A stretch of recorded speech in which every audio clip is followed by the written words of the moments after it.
نہیں ایسا بھی کوئی حق ہے جس میں کیا ہے شوہر اپنی بیوی اور بیوی کے سرپرستوں سے جہیز کا مطالبہ کرے؟ کہ شوہر کا حق ہے، اس مرد کا حق ہے؟ نہیں ہے، کوئی حق نہیں ہے۔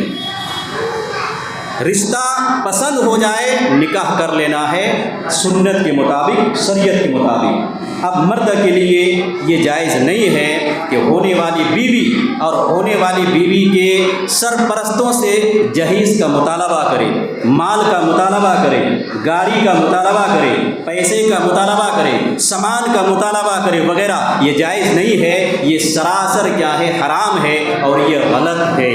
کوئی اگر اس کو شرط رکھتا ہے اتنا پیسہ لیں گے یا گاڑی لیں گے یا سامان لیں گے وغیرہ تب نکاح ہوگا، تو یہ شرط کیا ہے، شرط باطل ہے اور کیا ہے، یہ مال حرام ہے، یہ ناجائز ہے، یہ جائز اور درست نہیں ہے۔ اللہ رب العالمین نے قرآن مجید میں واضح کیا ہے، الرجال قوامون علی النساء بما فضل اللہ بعضهم علی بعض وبما انفقوا من اموالهم۔ مردوں کو قوام بتلایا ہے قرآن نے کہ مرد یہ قوام ہے، حاکم ہے عورتوں کے اوپر، اور اس کی دو وجہ قرآن نے بتلائی ہے۔ اس لیے ایک وجہ تو بتلائی ہے کہ مردوں کو اللہ تعالیٰ نے عورتوں کا حاکم بنایا ہے، اس کی دو وجہ ہے کہ بعض کو بعض پر فوقیت دی ہے اللہ تعالیٰ نے، یعنی مردوں کو عورتوں کے اوپر ایک درجہ حاصل ہے، ایک فوقیت حاصل ہے، ایک برتری حاصل ہے۔ ایک وجہ یہ ہے قوام اور حاکم ہونے کی، دوسری وجہ یہ ہے کہ مرد اپنا مال عورت کے اوپر خرچ کرتا ہے، وَبِمَا أَنفَقُوا مِنْ أَمْوَالِهِمْ، اپنا مال عورتوں کے اوپر خرچ کرتے ہیں۔ تو یہ مرد کیا ہے، عورتوں کے اوپر مال خرچ کرتے ہیں، اس وجہ سے مرد عورت کے اوپر حاکم ہے، قوام ہے۔ مال خرچ کرنا تو شوہر مرد نحمده ونستعينه ونستغفره ونعوذ بالله من شرور أنفسنا ومن سيئات أعمالنا من يهده الله فلا مضل له ومن يضلل فلا هادي له وأشهد أن لا إله إلا الله وحده لا شريك له وأشهد أن محمدا عبده ورسوله أما بعد فإن خير الحديث كتاب الله وخير الهدي هدي محمد صلى الله عليه وسلم وشر الأمور محدثاتها وكل محدثة بدعة وكل بدعة ضلالة وكل ضلالة في النار۔ أعوذ بالله من الشيطان الرجيم، بسم الله الرحمن الرحيم۔ يا أيها الذين آمنوا اتقوا الله حق تقاته ولا تموتن إلا وأنتم مسلمون۔ يا أيها الناس اتقوا ربكم الذي خلقكم من نفس واحدة وخلق منها زوجها وبث منهما رجالا كثيرا ونساء واتقوا الله الذي تساءلون به والأرحام إن الله كان عليكم رقيبا۔ يا أيها الذين آمنوا اتقوا الله وقولوا قولا سديدا يصلح لكم أعمالكم ويغفر لكم ذنوبكم ومن يطع الله ورسوله فقد فاز فوزا عظيما۔ بسم الله الرحمن الرحيم۔ يا أيها الناس إنا خلقناكم من ذكر وأنثى وجعلناكم شعوبا وقبائل لتعارفوا إن أكرمكم عند الله أتقاكم۔ رب اشرح لي صدري ويسر لي أمري واحلل عقدة من لساني يفقهوا قولي رب زدني علما رب زدنی علما رب زدنی علما۔ تمام قسم کی تعریفات وحدہ لا شریک خالق کائنات مالک ارض و سما کے لیے ہیں، اور لاکھوں کروڑوں درود و سلام ہوں اس ہستی اقدس و مقدس پر جن کا نام نامی اسم گرامی محمد اکرم صلی اللہ علیہ وسلم ہے۔ وہ ذاتی مقدسہ مبارکہ مطہرہ کہ رب العزت نے جنہیں رحمت کائنات بنا کر بھیجا اور جن کے ذریعے اہل کائنات کی ہدایت اور ان کی رہبری کا بندوبست فرمایا۔ محمد الرسول اللہ صلی اللہ علیہ وسلم اس دنیا میں اللہ کے آخری نبی آخری رسول بنا کر مبعوث کیے گئے، جنہوں نے دنیائی انسانیت کے سامنے ایک مکمل نظام زندگی اور ایک مکمل نظام حیات پیش کیا ہے۔ قرآن نے اسے اسلام سے تعبیر کیا ہے، ان الدین عند اللہ الاسلام، کہ اللہ تعالیٰ کے نزدیک دین صرف اسلام ہے، اور اسلام کے علاوہ جو بھی دین اور مذہب اس دنیا میں پایا جاتا ہے اللہ رب العالمین کی نظر میں اسے کوئی حیثیت اور درجہ حاصل نہیں ہے۔ محمد الرسول اللہ صلی اللہ علیہ وسلم کی نبی بننے کے بعد اب تمام انسانوں کے لیے ضروری ہے کہ ان کے اوپر ایمان لائے، ان کی لائی ہوئی شریعت کے مطابق زندگی گزارے، زندگی کے ہر شعبے میں، ہر موڑ میں جناب محمد رسول اللہ صلی اللہ علیہ وسلم کو اپنا آئیڈیل اور نمونہ تسلیم کرے۔ تو جو شخص جناب محمد رسول اللہ صلی اللہ علیہ وسلم کو اپنا آئیڈیل اور نمونہ تسلیم کرتا ہے ان کے لیے دنیا اور آخرت میں کامیابی ہے، اور جو شخص جناب محمد رسول اللہ صلی اللہ علیہ وسلم کو اپنا آئیڈیل اور نمونہ تسلیم نہیں کرتا ہے ان کے لیے دنیا اور آخرت میں ناکامی ہے، نامرادی ہے، ہلاکت و بربادی۔ قرآن کریم سے جو آیت پڑھی گئی ہے انشاءاللہ تعالی اسی کے ضمن میں گفتگو ہوگی۔ پچھلے کئی خطبوں سے میاں بیوی کے حقوق کے تعلق سے گفتگو چلی آ رہی ہے کہ شوہر کا بیوی کے اوپر کیا حق ہے، یہ بتایا گیا، واضح کیا گیا۔ اسی طرح سے بیوی کا شوہر کے اوپر کیا حق ہے یہ بھی واضح کیا گیا، جس میں یہ بتلایا گیا کہ شوہر کے حقوق میں سے ایک حق بیوی کے لیے ضروری ہے کہ شوہر کی خدمت کرے، ان کی فرما برداری کرے، ان کی شکر گزاری کرے، اور ان کی اجازت کے بغیر نفلی روزہ وغیرہ نہ رکھے، شوہر کی اجازت بغیر گھر میں کسی غیر مرد کو آنے نہ دے وغیرہ۔ اس طرح کے حقوق بیان کیے گئے جو شوہر کے حقوق ہیں بیوی کے اوپر۔ بیوی کے کیا حقوق ہیں وہ بھی بتایا گیا کہ شوہر کے لیے ضروری ہے کہ بیوی کو حق کے مہر دے، بیوی کے لیے نان و نفقہ کا انتظام کرے، بیوی کے لیے رہائش کا بود و باش کا اختیار کرے، حسن معاشرت، بہتر سلوک، بہتر برتاؤ کرے ان کے ساتھ۔ اور اسی طرح سے بیوی کے حقوق میں سے ایک حق کے خلا بتلایا گیا۔ خلا مجبوری کی صورت میں اور شرعی عذر کی بنیاد پر بیوی اپنے شوہر سے خلا لے سکتی ہے، طلاق لے سکتی ہے، کہ بیوی مطالبہ کرے اور ان کا دیا ہوا مہر واپس کر دے، شوہر راضی ہو جائے پھر اس کو طلاق دے دے، اس کو خلا کہتے ہیں۔ بیوی کا حق ہے اور شوہر کے لیے ضروری ہے کہ اس کو طلاق دے دے ایسی کنڈیشن میں، ایسی صورت میں۔ تو میاں بیوی کے جو حقوق قرآن و احادیث میں بیان کیے گئے ہیں یہ آپ لوگوں کے سامنے واضح کیے گئے اور بتلایا گیا۔ ان حقوق کا خیال دونوں طرف سے اگر رکھا جائے تو رشتے میں درار نہیں آئے گا، ناچاکی پیدا نہیں ہوگی، اور خوشگوار زندگی، خوشگوار انداز میں زندگی گزرے گی اور بہتر انداز میں دونوں رہیں گے۔ قرآن کریم کی جو آیت میں نے پڑھی ہے شادی بیاہ کے تعلق سے مسلمانوں کے اندر ایک چیز ذات پات، ذات برادری کا بھی مسئلہ ہے۔ کچھ لوگ اپنے آپ کو سید کہتے ہیں، کچھ لوگ اپنے آپ کو ہاشمی کہتے ہیں، کچھ لوگ اپنے آپ کو پٹھان کہتے ہیں۔ یہ جو القاب، یہ جو لقب لوگ اپنے نام کے آگے جو لگائے ہوئے ہیں اسے سمجھنا ضروری ہے۔ یہ جہالت کی بنیاد پر لوگ بہت کچھ کر ڈالتے ہیں قرآن و احادیث کے خلاف، اس لیے سمجھنا ضروری ہے۔ سید اصل میں سید کے معنی ہوتے ہیں سردار کے، یہ عربی شبد ہے، سردار کے معنی ہوتے ہیں۔ ہاشمی، لوگ اپنے آپ کو ہاشمی کہتے ہیں۔ ہاشم یہ حضرت اللہ کے رسول صلی اللہ علیہ وسلم کی پردادا جو تھے ان کا نام تھا ہاشم۔ اللہ کے رسول کے جو دادا ہیں عبد المطلب، ان کے والد ہاشم،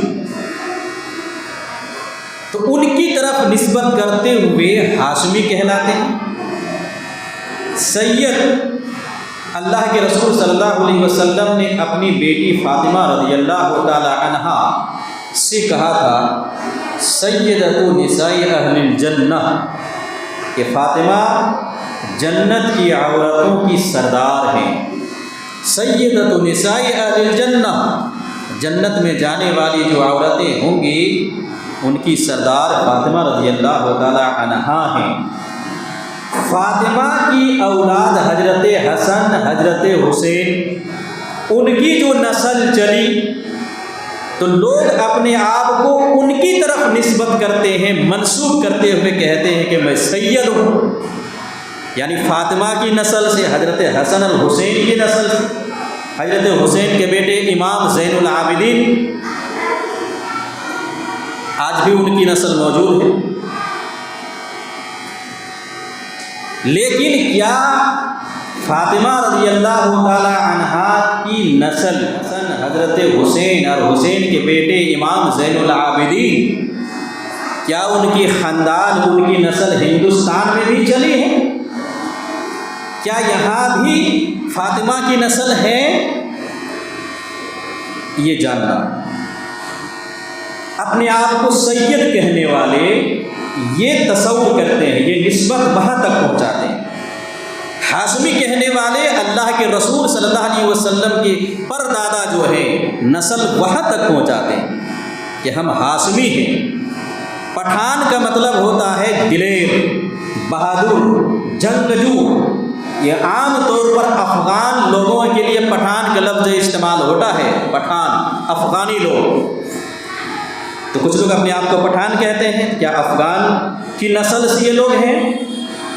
یہ جاننا ضروری۔ میں اس لیے اس کی وضاحت کر رہا ہوں کہ کچھ لوگ اپنے آپ کو سید کہتے ہیں، کچھ ہاشمی کہتے ہیں، کچھ پٹھان کہتے ہیں، اور یہ جو نسبت اپنی طرف سے لوگوں نے گھڑ لی ہے، بنا لی ہے، اس کی وجہ سے لوگ اب اپنے آپ کو اونچا سمجھتے ہیں۔ میں تو سید ہوں، سید خاندان سے ہوں، میں تو ہاشمی ہوں، ہاشمی خاندان سے ہوں، میں تو پٹھان ہوں، یعنی اپنا لیول اونچا بتاتے ہیں۔ معاشرے میں دوسرے لوگوں کو حقیر سمجھتے ہیں، جو لوگ ہاشمی نہیں ہیں، جو سید نہیں ہیں، جو پٹھان نہیں ہیں۔ یہ پٹھان والے، سید والے، ہاشمی والے اونچا لیول کو اپنے آپ کو سمجھتے ہیں، اور اس سمجھ کی وجہ سے پٹھان غیر پٹھان میں رشتہ نہیں ہوگا، سید غیر سید میں رشتہ نہیں ہوگا، ہاشمی غیر ہاشمی میں رشتہ نہیں ہوگا، اور نہیں ہو رہا ہے، لوگ نہیں کر رہے ہیں، جہالت پر موقوف ہے۔ کوئی پٹھان کی اہمیت نہیں ہے اسلام میں، کوئی سید کی اہمیت نہیں ہے اسلام میں، کسی ہاشمی، اس کی بنیاد پر کسی کو کیا ہے فوقیت نہیں دی گئی ہے، اور برتری حاصل نہیں ہے اسلام۔ قرآن کہتا ہے یا ایھا الناس انا خلقناکم من ذکر و انثی وجعلناکم شعوبا وقبائل لتعارفوا ان اکرمکم عند اللہ اتقاکم۔ اے لوگو، ہم نے تم کو ایک مرد اور ایک عورت سے پیدا کیا، انا خلقناکم من ذکر و انثی، ہم نے تمہیں ایک مرد اور ایک عورت سے پیدا کیا ہے، حضرت آدم حضرت حوا سے پیدا کیا ہے، وجعلناکم شعوبا وقبائل، اور ہم نے تمہیں چھوٹے بڑے قبیلوں اور کنبوں میں بانٹ دیا ہے، کیوں؟ لتعارفوا، تاکہ تمہاری پہچان ہو سکے، تم ایک دوسرے کو پہچان سکو۔ محض پہچان کے لیے میں نے کنبے اور قبیلے میں تم کو بانٹا ہے، ورنہ فوقیت اور برتری اس میں نہیں ہے۔ ان اکرمکم عند اللہ اتقاکم، تم میں سب سے بہتر، سب سے برتر، سب سے اعلیٰ، سب سے اونچا اللہ رب العالمین کے نزدیک وہ آدمی ہے جو اللہ رب العالمین سے سب سے زیادہ ڈرنے والا ہے، جو سب سے بڑا متقی ہے، جو سب سے بڑا پرہیزگار ہے، جو اللہ رسول کے طریقے کے مطابق چلتا ہے، قدم پھونک پھونک کر رکھتا ہے، ہر برائی سے بچنے کی کوشش کرتا ہے اور ہر طرح کی نیکیوں کو انجام دینے کے دوڑ بھاگ میں لگا رکھتا ہے۔ یہ متقی ہیں، یہ پرہیزگار ہیں، ان کی اہمیت، ان کی برتری اللہ رب العالمین کے نزدیک سب سے زیادہ ہے۔ ذات برادری کی بنیاد پر نہیں، سید ہونے کی وجہ سے نہیں، پٹھان ہونے کی وجہ سے نہیں، ہاشمی ہونے کی وجہ سے نہیں، جو متقی ہے، جو پرہیزگار ہے، اللہ رب العالمین کی نظر میں وہ سب سے اونچا ہے، وہ سب سے برتر ہے، وہ سب سے بہتر ہے۔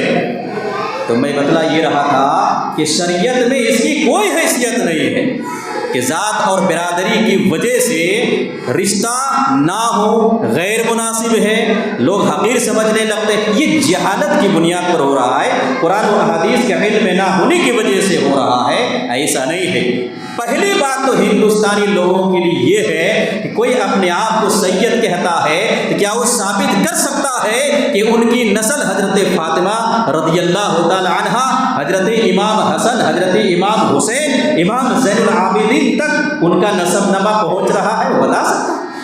پہنچا سکتا ہے اپنی نسب کو؟ نہیں، یوں ہی رکھ لیا ہے کہ ہم سید ہیں۔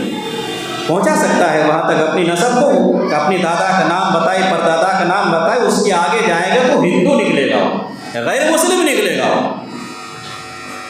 پھر وہ مسلمان ہوا تو سید پٹھان کیسے ہو گیا؟ وہ ہاشمی کیسے ہو؟ جو اپنے آپ کو ہاشمی کہتے ہیں، کیا وہ اللہ کے رسول کے دادا تک ان کی نسبت پہنچا سکتے ہیں؟ اللہ کے رسول صلی اللہ علیہ وسلم کے پردادا ہاشم، ان کے بیٹے عبد المطلب، ان کے بیٹے عبداللہ اور ان کے بیٹے حضرت محمد الرسول اللہ صلی اللہ علیہ وسلم ہیں، اور جناب محمد الرسول اللہ کی کوئی نرینہ اولاد زندہ نہیں بچی۔ 2 لڑکے پیدا ہوئے، طاہر اور طیب۔ ابراہیم یہ 18 مہینے کی عمر ہی میں دنیا سے رخصت ہو گئی، ان کی نسل تو چلی نہیں، تو پھر اپنے آپ کو کوئی ہاشمی کہلاتا ہے، کیسے کہلائے گا ہاشمی؟ کیسے کہلا رہا ہے ہاشمی؟ تو یہ کہلانے والے ہندوستانی لوگوں کے لیے خصوصی طور پر یہ کیا ہے؟ غور و خوض کا ایک مادہ ہے، تحقیق کی ضرورت ہے کہ ان کی نسل ہاشم تک پہنچتی ہے کہ نہیں، ان کی نسل امام حسن حسین تک پہنچتی ہے کہ نہیں، ان کا نسب وہاں تک پہنچتا ہے یا نہیں پہنچتا ہے۔ یہ غور طلب امر ہے۔ جائے کہ کوئی سید اور ہاشمی اور اسی طرح سے کیا ہے پٹھان کہہ کے رشتے کیا ہے غیر پٹھان میں نہ ہو، اور رشتے کیا ہے غیر سید میں نہ ہو، رشتے غیر ہاشمی میں نہ ہو، یہ قرآن و احادیث سے ہٹ کر بات ہے۔ ایسی کوئی کنڈیشن اور ایسی کوئی شرط شریعت اسلامیہ نے شادی بیاہ کے لیے نہیں رکھا ہے، بس ایمان شرط ہے۔ لڑکی اگر مومن ہے، مومنہ ہے، لڑکا بھی مومن ہونا چاہیے، رشتہ پکا ہو، چاہے کسی بھی ذات اور برادری سے تعلق رکھتے اس سے کوئی مطلب نہیں ہے، وہ مومن ہے، وہ مسلمان ہے، اور لڑکی بھی مسلمان ہے، چاہے جس خاندان سے یہ تعلق رکھتی ہو، وہ لڑکا جس خاندان سے تعلق رکھتا ہو، کوئی چیز دیکھنے کی ضرورت نہیں ہے، دونوں ایمان والے ہیں، ایک اللہ پر دونوں کا ایمان ہے، ایک رسول پر دونوں کا ایمان ہے، قرآن پر ایمان ہے، احادیث پر ایمان ہے وغیرہ، مسلمان ہے، مومن ہے، ان کا رشتہ ہوگا، اور اس رشتے میں کوئی کمی بیسی نہیں، اور ذات برادری خاندان کی وجہ سے رشتے اگر کیا ہے نہیں کرتے ہیں تو یہ جہالت والی بات ہے، یہ تو زمانہ جاہلیت کی بات ہو گئی، پھر آپ اسلام میں کہاں ہیں؟ آپ تو جاہلیت کے چیزوں کو دہرا رہے ہیں، نبی رسول کی باتوں کو آپ نہیں مان رہے ہیں، آپ اپنے آپ کو اونچا کہہ رہے ہیں، سید خاندان کے ہیں، ہاشمی خاندان کے ہیں۔ تو قرآن نے ہاشمی خاندان، سید خاندان یہ اونچا اور برتری ہونے کے لیے یہ لیبل نہیں رکھا ہے۔ ان اکرمکم عند اللہ اتقاکم، اللہ کے نزدیک سب سے بہتر اور سب سے اعلیٰ اور اونچا وہ آدمی ہے جو اللہ کے نزدیک سب سے زیادہ متقی اور پرہیزگار ہے، وہ اللہ کے نزدیک سب سے بہتر اور اونچا ہے، اس لیے ان کی کوئی حیثیت نہیں ہے۔ اس لیے جو پکے سچے مومن ہیں وہ اپنے آپ کو اس طرح کے ذات اور برادری میں بانٹ کر اپنے کو اونچا سمجھنا اور دوسرے کو نیچا سمجھنا یہ مومن کا شیوا نہیں ہے، یہ اہل ایمان ایسا نہیں کر سکتا ہے، یہ وہ لوگ کر سکتے ہیں جن کے پاس قرآن و حدیث کا علم نہیں ہے، جہالت ہے ان کے پاس اور قرآن و حدیث کو نہیں سمجھ رہے ہیں، ایسے لوگ ایسا کر سکتے ہیں۔ قرآن نے کہا انما المؤمنون اخوہ، مومن آپس میں بھائی بھائی، سارے مومن آپس میں بھائی بھائی ہیں۔ جب سارے بھائی بھائی ہیں، بھائی بہن ہیں، تو ان میں کون اونچا ہوا کون نیچا ہوا؟ سب تو مومن ہیں، سب تو مسلمان ہیں۔ ہاں، اللہ کے نزدیک اونچا اور نیچا تقویٰ کی بنیاد پر ہے، پرہیزگاری کی بنیاد پر ہے، ایمانی کیفیت کی بنیاد پر ہے کہ کس کا ایمان کتنا مضبوط ہے، اتنا وہ اللہ کے زیادہ قریبی ہے اور نزدیک ہے۔ جس کا ایمان جتنا کمزور ہے وہ اللہ سے اتنے ہی دور ہے۔ یہ ہے شریعت کا فیصلہ یہ ہے۔ ورنہ حضرت نوح علیہ السلام کا بیٹا کنعان، نبی کا بیٹا کنعان ہے، لیکن وہ نبی پر ایمان نہیں لاتا، نوح پر ایمان نہیں لائے، اللہ پر ایمان نہیں لائے، کافر ٹھہرے اور پانی میں ان کو غرق کر دیا گیا، ڈبو دیا گیا، بچایا نہیں گیا۔ تو کیا کنعان جو کافر تھا نوح کا بیٹا ہے، تو نوح نبی کے بیٹا ہونے کی وجہ سے کنعان کو کہا جائے کہ اونچا خاندان کا اور سب سے ہائی لیول کا یہ ہے جو کہ نبی کے بیٹے ہیں؟ نہیں، کیونکہ اس کا ایمان نہیں ہے، اس لیے اللہ کے نزدیک اس کی کوئی حیثیت نہیں ہے، وہ کافر ٹھہرے اور ہمیشہ کے لیے جہنمی قرار پائے۔ یا ایھا الناس انا خلقناکم من ذکر و انثی وجعلناکم شعوبا وقبائل لتعارفوا ان اکرمکم عند اللہ اتقاکم۔ اے لوگوں، ہم نے تم کو ایک مرد اور ایک عورت سے پیدا کیا ہے اور تم لوگوں کو مختلف قبیلوں اور کنبوں میں ہم نے بانٹا ہے محض اس وجہ سے تاکہ تم ایک دوسرے کی پہچان کر سکو، لتعارفوا، پہچان کر سکو، ان اکرمکم عند اللہ، ورنہ تم میں سے سب سے معزز اور سب سے بہتر انسان اللہ کے نزدیک وہ ہے جو اللہ رب العالمین سے سب سے زیادہ ڈرنے والا ہے۔ تو شادی بیاہ کے تعلق سے ایک شک معاشرے میں ایسی ہے اور اس طرح کے ذہنیت کے لوگ پائے جا رہے ہیں، اس طرح کے خاندان کچھ لوگ ہیں جو ایسا کرتے ہیں۔ اس لیے میں نے اس نقطے کو واضح کیا۔ میں نے میاں بیوی کے حقوق میں سے بہت سارے حقوق گنوائے ہیں اور بتلائے ہیں قرآن و احادیث کی روشنی میں کہ شوہر کا کیا حق ہے بیوی کے لیے، بیوی کا کیا حق ہے شوہر کے اوپر۔ ان حقوق میں سے کہیں ایسا بھی کوئی حق ہے جس میں کیا ہے شوہر اپنی بیوی اور بیوی کے سرپرستوں سے شوہر کا حق ہے، اس مرد کا حق ہے؟ نہیں ہے، کوئی حق نہیں ہے۔ رشتہ پسند ہو جائے نکاح کر لینا ہے سنت کے مطابق، شریعت کے مطابق۔ اب مرد کے لیے یہ جائز نہیں ہے کہ ہونے والی بیوی اور ہونے والی بیوی کے سرپرستوں سے جہیز کا مطالبہ کرے، مال کا مطالبہ کرے، گاڑی کا مطالبہ کرے، پیسے کا مطالبہ کرے، سامان کا مطالبہ کرے وغیرہ، یہ جائز نہیں ہے۔ یہ سراسر کیا ہے، حرام ہے اور یہ غلط ہے۔ کوئی اگر اس کو شرط رکھتا ہے کہ اتنا پیسہ لیں گے یا گاڑی لیں گے یا سامان لیں گے وغیرہ تب نکاح ہوگا، تو یہ شرط کیا ہے، شرط باطل ہے اور کیا ہے، یہ مال حرام ہے، یہ ناجائز ہے، یہ جائز اور درست نہیں ہے۔ اللہ رب العالمین نے قرآن مجید میں واضح کیا ہے الرجال قوامون علی النساء بما فضل اللہ بعضهم علی بعض وبما انفقوا من اموالهم۔ مردوں کو قوام بتلایا ہے قرآن نے کہ مرد یہ قوام ہے، حاکم ہے عورتوں کے اوپر، اور اس کی دو وجہ قرآن نے بتلائی ہے۔ اس لیے ایک وجہ تو بتلائی ہے کہ مردوں کو اللہ تعالیٰ نے عورتوں کا حاکم بنایا ہے، اس کی دو وجہ ہے کہ بعض کو بعض پر فوقیت دی ہے اللہ تعالیٰ نے، یعنی مردوں کو عورتوں کے اوپر ایک درجہ حاصل ہے، ایک فوقیت حاصل ہے، ایک برتری حاصل ہے۔ ایک وجہ یہ ہے قوام اور حاکم ہونے کی، دوسری وجہ یہ ہے کہ مرد اپنا مال عورت کے اوپر خرچ کرتا ہے، وَبِمَا أَنفَقُوا مِنْ أَمْوَالِهِمْ، اپنا مال عورتوں کے اوپر خرچ کرتے ہیں۔ تو یہ مرد کیا ہے، عورتوں کے اوپر مال خرچ کرتے ہیں، اس وجہ سے مرد عورت کے اوپر حاکم ہے، قوام ہے۔ مال خرچ کرنا، تو شوہر مرد عورت کے اوپر کیا مال خرچ کرے گا؟ پہلا خرچ ان کا شروع ہوگا حق مہر، جب نکاح کرے گا تو مہر ان کو دے گا، یہ پہلا خرچ ان کا عورت کے اوپر۔ نکاح ہو جانے کے بعد ان کی اخراجات ہیں، ان کا جو خرچ اب آئے گا، گھریلو خرچ، کھانے پینے، کھلانے پلانے کا، رہنے سہنے کا، کپڑے لتے کا، بیماری کے علاج کا وغیرہ کا، یہ سارا خرچ اس کے ذمہ دار اللہ تعالیٰ نے مردوں کو ٹھہرایا ہے۔ عورت کے اوپر اس معاملے میں کوئی بوجھ نہیں رکھا ہے شریعت نے، کوئی ذمہ داری نہیں رکھی ہے کہ عورت مرد کا خرچ اٹھائے، شریعت نے ایسی کوئی کنڈیشن نہیں رکھی ہے۔ تو کلی طور پر مرد یہ عورتوں کے حاکم ہیں، قوام ہیں کہ ان کے اوپر مال خرچ کرتے ہیں، اور مکمل ان کے اخراجات کی ذمہ دار یہ مرد ہیں، نہ کہ عورت۔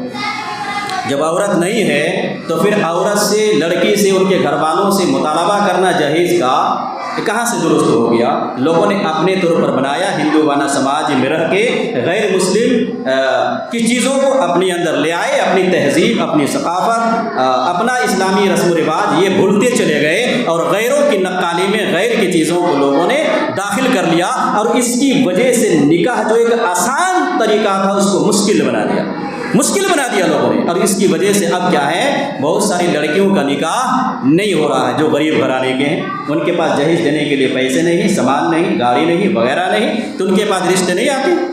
مجرم کون ہے ان کے لیے؟ مالدار لوگ مجرم ہیں، جنہوں نے کیا ہے اپنی بیٹیوں کی نکاح میں بیجا صرف اور بیجا خرچ کر کے بڑھا چڑھا کر کیا ہے مال دیا ہے، جہیز دیا، بنا مانگے بھی دیا۔ تو دوسرے لوگ نے بھی دیکھا، اب دوسرے لوگ کیا پتا ہے کہ مانگ کر لیا گیا ہے کہ بغیر مانگ کر، وہ تو ان کے ذہن و دماغ میں یہ آیا کہ مانگا ہوگا، دیا گیا ہے، ہم بھی مانگیں گے، ہماری بھی باری آ رہی ہے، ہماری بھی عمر کیا ہے 18-20 سال ہو چلی ہے، نکاح ہونے والا ہے، گاڑی کا مطالبہ کر لیں گے، سامان کا مطالبہ کر لیں گے، پیسے کا مطالبہ کر، یہ ذہنیت بنتی چلی۔ مجرم کون ہے؟ معاشرے کے مالدار لوگ مجرم ہیں، انہوں نے شریعت کو بگاڑا ہے، انہوں نے معاشرے میں رسم و رواج کو دخل دیا ہے، اپنے پیسے کی بنیاد پر، دولت کی بنیاد پر جو چیز جائز نہیں تھی اس کے لیے راستہ ہموار کیا ہے۔ یہ مجرم لڑکوں کے لیے، ان کے سرپرستوں کے لیے مانگنا جائز نہیں تھا، اگر کسی نے مانگا نہیں ہے تو پھر کیا ہے لوگوں نے اپنی طرف سے دینا شروع کیا ہے، جو شرعی طور پر کیا ہے درست نہیں ہے۔ جہیز اصل میں کہتے ہیں جو لڑکوں کی طرف سے مانگا جائے، چاہے وہ مانگا ہوا جو بھی سامان ہو، پیسے کی شکل میں ہو، گاڑی کی شکل میں ہو، سامان کی شکل میں ہو، جس شکل میں بھی وہ آپ مانگ رہے ہیں آپ کے لیے جائز نہیں ہے، لڑکوں کے لیے جائز نہیں ہے، حرام ہے۔ لیکن کچھ کیا ہے لڑکی والے ایسا بھی کرتے ہیں کہ نہیں مانگے جانے کے باوجود بھی اپنی طرف سے آفر کرتے ہیں کہ اتنا ہم سامان دیں گے، اتنے پیسے دیں گے، فلاں گاڑی دیں گے، میرے گھر کیا ہے رشتہ لے آؤ۔ یہ بھی مجرم گنہگار ہے، جو چیز جائز نہیں ہے، جو چیز شریعت میں رکھی نہیں گئی ہے، اس چیز کا یہ دروازہ کھول رہے ہیں، تو اس طرف سے یہ مجرم ٹھہرے۔ ایسا کرنا لڑکے والوں کے لیے جائز نہیں ہے۔ اللہ رب العالمین کا دروازہ کھلا ہوا ہے، 5 وقت نماز پڑھیے، تہجد پڑھیے، اللہ کو راضی کیجیے، دعائیں کیجیے، ہاتھ اٹھائیے۔ آپ کی بیٹی کا رشتہ اللہ رب العالمین نے آسمان میں طے کیا ہے کہ کن کے ساتھ ان کا جوڑا لگنے والا ہے، ان کے جوڑے میں کون آئے گا، اللہ نے وہاں متعین کیا ہوا ہے، وہاں ہاتھ پھیلائیے اور اللہ رب العالمین سے روئیے، گڑ گڑائیے، انشاءاللہ بیٹی کا رشتہ ہوگا، اچھے لوگ آپ کے گھر آئیں گے، اچھا رشتہ ملے گا، اور مال کا لالچ دے کر لٹیروں کو اپنے گھر بلائیں گے، ڈکیتوں کو اپنے گھر بلائیں گے، چوروں کو اپنے گھر بلائیں گے، اس گھر میں کبھی شانتی نہیں ہوگی، کبھی رحمت کا نزول نہیں ہوگا، اور کبھی برکت نازل نہیں ہوگی۔ پوری زندگی کیا ہے اس گھر میں لڑائی جھگڑے، آنا کانی، اونچ نیچ، یہ سب ہوتے رہیں گے جو معاشرے میں دیکھا جا رہا ہے۔ اللہ کے رسول صلی اللہ علیہ وسلم نے 11 شادیاں کی ہیں، کہیں جہیز کا مطالبہ نہیں۔ اللہ کے رسول نے 4 بیٹیوں کا نکاح کیا ہے، کہیں آپ نے جہیز نہیں دیا۔ صحابہ کرام کی پوری زندگی، اتنے سارے صحابہ کرام بہن بیٹیوں کا نکاح کیا، کہیں جہیز نہیں، کہیں جہیز نہیں، نہ تو دیا نہ تو لیا۔ کیا شریعت میں مطلوب ہے؟ میں نے کئی خطبوں میں کیا ہے تدریجاً بیان کیا ہے، شوہر کا حق، بیوی کا حق۔ سمجھنے والے عقل مند پورے تمام خطبوں کو سننے کے بعد وہ سمجھ گئے ہوں گے کہ کیا مقصد ہے۔ اللہ کے رسول صلی اللہ علیہ وسلم اور صحابہ کرام کی زندگی، صحابیات کی زندگی آپ اٹھا کر دیکھیں، اللہ کے رسول صلی اللہ علیہ وسلم نے اس نکاح کو آسان کیا ہے۔ خیر النکاح ایسرہ، سب سے بہتر نکاح ہے جس میں سب سے زیادہ آسانیاں، سب سے زیادہ جس میں آسانیاں ہو وہ سب سے بہتر نکاح ہے۔ آج نکاح کو مشکل بنا دیا گیا، زنا کو آسان کر دیا گیا، اور اس میں کیا مردوں کے اوپر واجب کیا؟ مہر، یہ دینا ضروری ہے، اس کے بغیر نکاح نہیں ہے۔ دوسرا اللہ کے رسول نے کیا واجب کیا؟ اولی ولو بیساتی، ولیمہ کراؤ، نکاح کرنے کے بعد شب اتفاق کے بعد ولیمہ کراؤ، یہ دو چیزیں واجب قرار دی گئی۔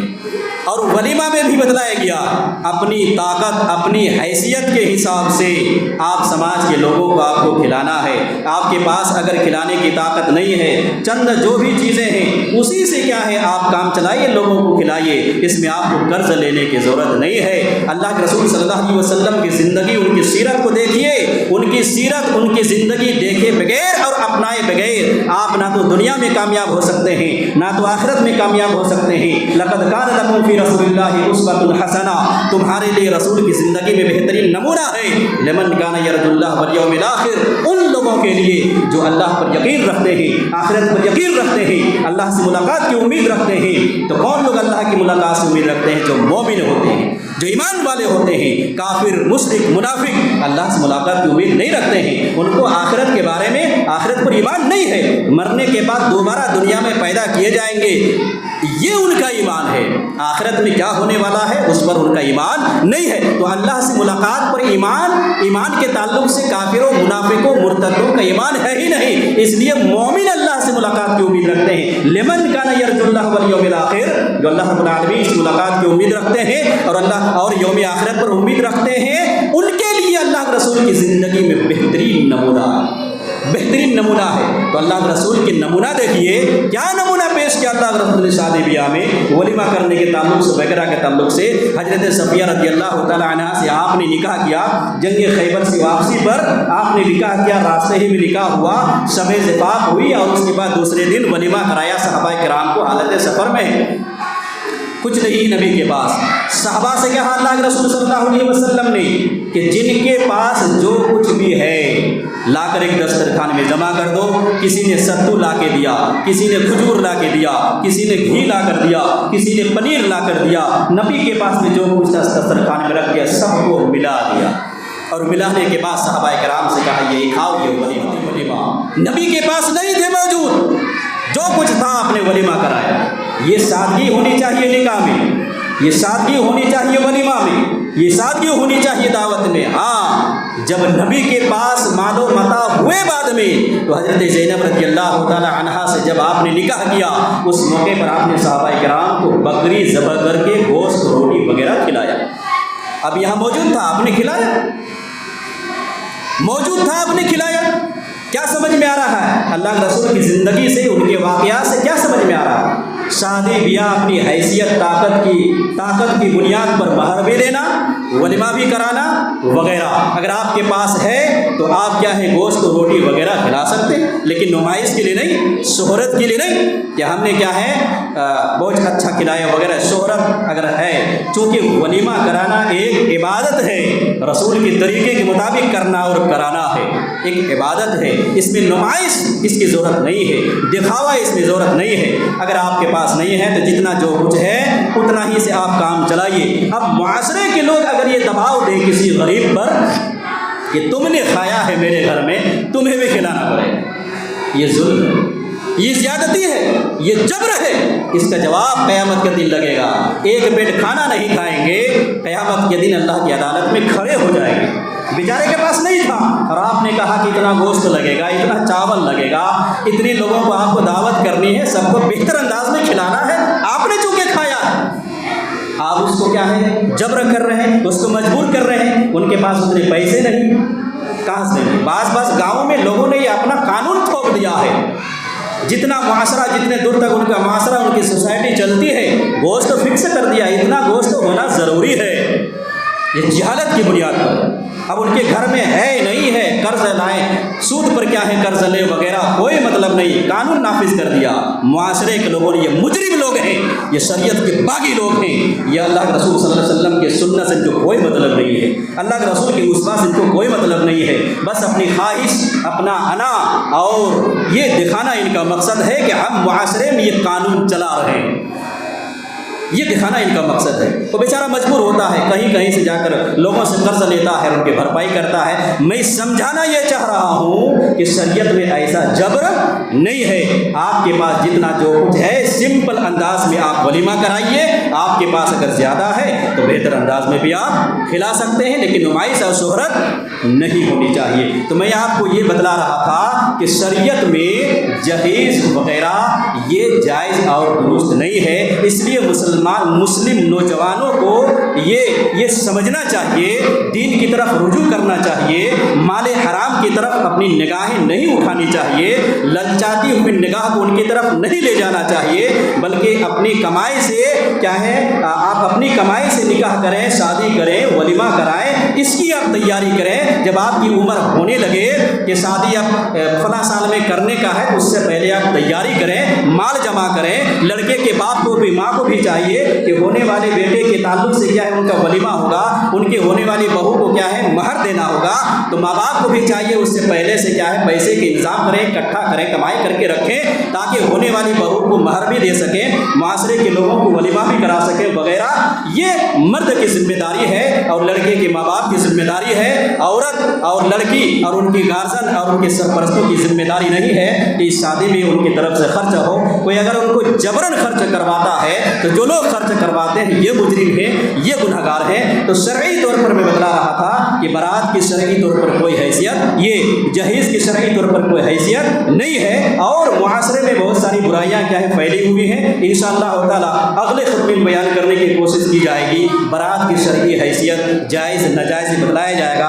اسی طرح سے لڑکی والوں کی طرف سے اپنے اگر کہے بغیر بھی اپنی طرف سے کیا ہے لوگوں کے کھانے کا انتظام کر دیتے ہیں، شرعی حیثیت بتانے کی کوشش کریں گے کہ جائز ہے کہ ناجائز ایسا کرنے والا کیا وہ نیکی کما رہا ہے کہ گناہ کما رہا ہے، وہ کیا کر رہا ہے۔ اسی طرح سے سلامی دینا نکاح کے موقع پر کیا ہے، نکاح پڑھانے سے پہلے چاہے لڑکی ہو لڑکا ہو بیٹھا دیتے ہیں، مسجدوں میں اعلان کروا دیتے ہیں کہ چمان لا کر دیجیے۔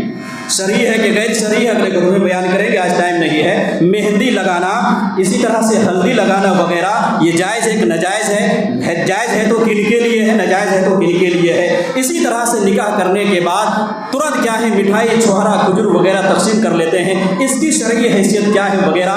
اسی طرح سے شادی بیاہ میں ایک سنت دف بجانا، دف بجانا یہ سنت رسول ہے، یہ صحابہ کی سنت ہے وغیرہ، لیکن اس کو ترک کر دیا گیا ہے۔ اس کے بارے میں انشاءاللہ تعالیٰ اگلے خطبے بیان کرنے کی کوشش کی جائے گی۔ اللہ رب العالمین سے دعا ہے کہ اللہ تعالی ہم تمام مسلمانوں کو صحیح معنوں میں قرآن و احادیث کو سمجھنے اور ان کے مطابق عمل پیرا ہونے کی توفیق عنایت فرما۔